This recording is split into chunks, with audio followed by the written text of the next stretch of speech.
Do you know how a drone show works? I didn't, but I do now. And it was really fun, and I wanted to just share a little bit about my experience. So, I had an opportunity to go help charge batteries, set up, and get all these 200 drones lit for a drone show at the Colorado State Fair. And man, was it a lot of work. Uh, and then the coolest thing was on one side, you've got cowboys, cowgirls, bulls, and then you've got all this high tech up in the sky like this.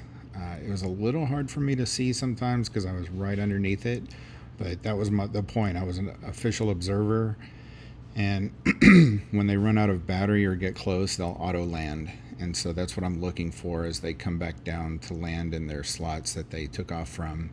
And there's one auto landing. So uh, after it was over, we had a bunch of parents and their kids come over. They were just so happy. They loved it. And those girls were excited because the pilot actually let them go pick a drone a piece, and then he changed the color to what they wanted. So there you can see on their face, they're just so happy.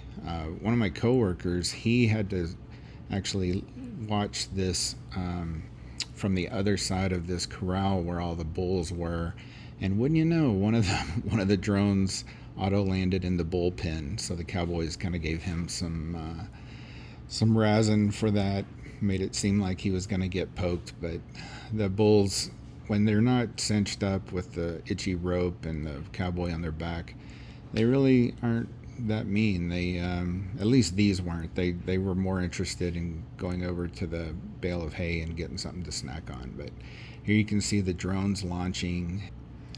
We were literally running around and picking up drones and swapping them out up to about, I don't know, a minute before they launched. So it's definitely a production, and the guy that is the pilot, he used to be in producing bands and festivals and activities, and then he thought this might be a good thing to get into, and seems to really be good at it and enjoy it. It's neat to be part of this crew, and then as different things show up in the sky, like the American flag or just various things, you hear the thousands of people in the crowd make noises and get excited, and it's all because of the show. So it's a really neat thing, and if you want to hear more about how this all works, let me know in the comments.